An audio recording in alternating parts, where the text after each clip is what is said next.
सुष्मिता अपनी जेठानी शांति के साथ रहती थी।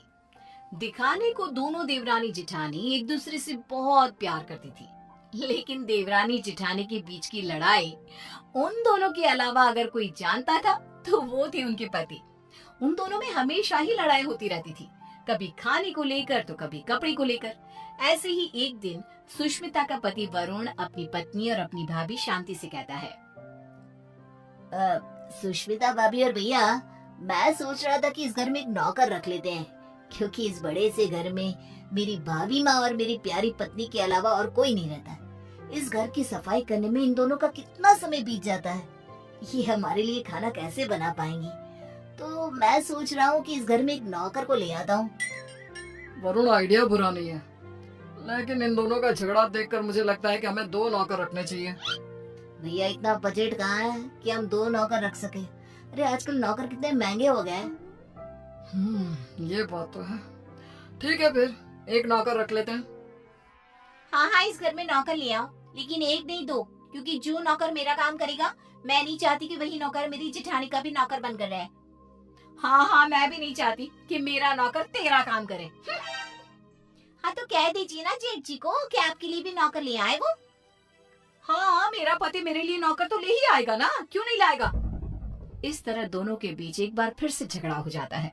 ये देख वरुण और विक्रम उन दोनों की लड़ाई में ना पड़ते हुए अपने अपने काम पर निकल जाते हैं, और काम पर जाते जाते दोनों भाई आपस में एक दूसरे से बात करते हैं। भैया, अगर यही हाल रहा तो हम लोगों को कभी भी खाना समय पर नहीं मिलने वाला। हाँ, तुम सही कह रहे हो वरुण, इसलिए आज शाम को ही हमें एक नौकर का बंदोबस्त करना होगा। इस तरह विक्रम और वरुण अपने काम पर चले जाते हैं, तो वहीं दूसरी तरफ सुष्मिता और शांति की बहस होती रहती है।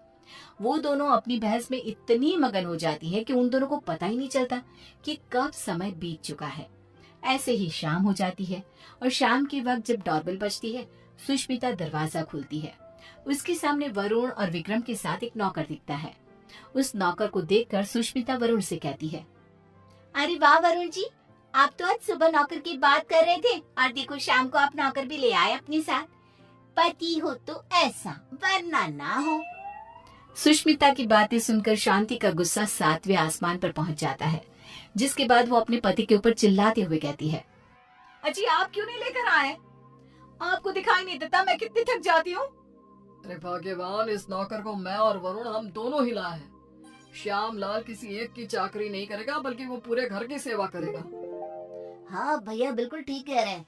श्यामलाल, किचन ऊपर है, जाकर खाना बना दो। ठीक है साहब। श्यामलाल किचन में जा ही रहा था कि तभी शांति उसे रोकते हुए कहती है, अरे श्यामलाल, पहले तुम मेरा और विक्रम जी का खाना बना देना। इन दोनों को क्या है, इन दोनों का आराम से बनाते रहना, क्योंकि ये लेट नाइट्स होते हैं। ठीक है मैम साहब। अरे ऐसे कैसे? श्यामलाल, पहले तुम मेरा खाना बनाओगे। बेचारा श्यामलाल उन दोनों की बात में फंस जाता है।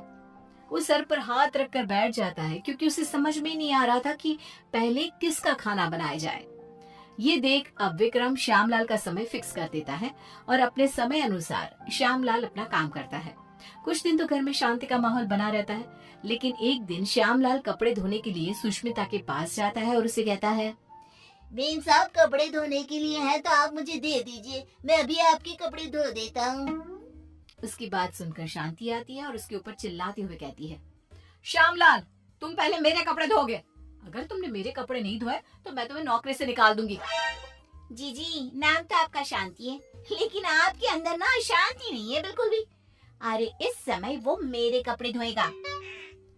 हाँ, श्यामलाल उन दोनों की बातें सुनकर फिर से एक बार फंस जाता है। दुखी होते हुए कहता है, मैम साहब, आप दोनों ही मुझे अपने कपड़े दे दीजिए, मैं एक साथ कपड़े धो दूंगा। नहीं, हमारे कपड़े एक साथ नहीं धुलेंगे। नहीं, हमारे कपड़े एक साथ नहीं धुलेंगे। उनकी बात सुनकर श्यामलाल बेचारा एक बार फिर कंफ्यूज हो जाता है, और वहाँ से मुंह लटकाए नीचे किचन में जाकर काम करने लगता है। ऐसे ही समय बीतने लगता है, और एक दिन श्यामलाल शांति के कमरे में कुर्सी पर खड़ा होकर पंखे को रगड़ रगड़ के साफ कर रहा था। ये देख सुष्मिता नौकर के ऊपर चिल्लाते हुए कहती है, श्यामलाल, तुमने आज तक इस तरह से मेरे कमरे की सफाई तो नहीं करी। अरे ऐसी कौन सी मेहरबानी करी है जेठानी जी, जो तुम उनके कमरे की इतने अच्छे से सफाई कर रहे हो। श्यामलाल कुछ बोलता तभी शांति आ जाती है और सुष्मिता को जवाब देते हुए कहती है, देवरानी जी, आप कुछ नहीं बोल सकती क्योंकि अभी आपके कमरे की सफाई का समय नहीं आया है। तो आप मेरे कमरे में आकर अपना लेक्चर मत दो श्यामलाल को। सुष्मिता मुंह बनाते हुए वहां से अपने कमरे में चली जाती है। कुछ समय बाद श्यामलाल सुष्मिता के कमरे की सफाई करने आता है। सुष्मिता श्यामलाल से अपने दरवाजे को भी घिसवाती है और अपने शीशे को भी चमकवाती है। कभी अपने कमरे के फर्श को अच्छे से रगड़वाती है और इस तरह श्यामलाल पूरी तरह से फंस जाता है। उसे समझ में ही नहीं आ रहा था कि इन दोनों को कैसे संभाला जाए, लेकिन वो बेचारा करता भी क्या, मजबूर था। ऐसे ही एक दिन श्यामलाल बाजार से सब्जियां लेने जा रहा था, तभी वो खुद से कहता है, क्यों ना मैं एक ही समय पर दोनों मेम साहब की सब्जियां ले आऊं और दोनों को अलग अलग समय पर दिखा दूंगा कि मैं अलग समय पर यही सब्जियां लेकर आया हूँ। यही ठीक रहेगा। इस तरह श्यामलाल सब्जियों को लेकर आ जाता है, लेकिन जैसे ही वो घर में घुसता है वैसे ही उसके सामने सुष्मिता और शांति खड़ी होती है। ये देख श्यामलाल के पसीने छूट जाते हैं। ये देखकर सुष्मिता कहती है, क्यों श्यामलाल, तुम्हारे पसीने क्यों छूट रहे हैं? तुमने कोई गलत काम किया है क्या? श्यामलाल, मैंने कितनी बार मना किया था कि इसके काम के साथ मेरा काम नहीं करना, लेकिन तुमने फिर से वही किया ना जो तुम्हें नहीं करना था।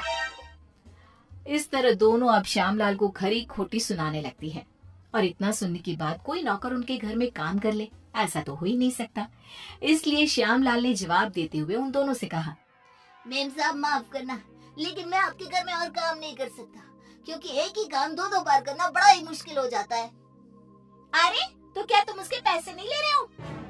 उसकी ये बात सुनकर बेचारा श्यामलाल चुप हो जाता है और ना चाहते हुए भी उन दोनों का काम करना पड़ता है।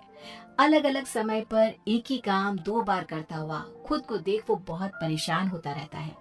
परेशान होकर विक्रम और वरुण के पास जाता है और कहता है, साहब मैं और काम नहीं कर सकता, यहाँ एक ही काम 2 बार करना पड़ता है। अरे एक काम अगर कोई 2 बार करेगा तो परेशानी हो जाएगा ना, इसलिए मैंने अब ठान लिया है कि इतने कम पैसों में मैं नहीं काम करने वाला। अगर आपको काम करवाना है तो आप किसी दूसरे नौकर को ढूंढ लो। मैं तो यही सलाह देना चाहूंगा कि आप दोनों अपनी अपनी पत्नियों के लिए अलग अलग नौकर रखना, वरना उस बेचारे का भी मेरे जैसा ही हाल हो जाएगा। इतना कहकर श्यामलाल उनकी नौकरी उनको ही सौंप कर चला जाता है। इस तरह बेचारे वरुण और विक्रम परेशान हो जाते हैं।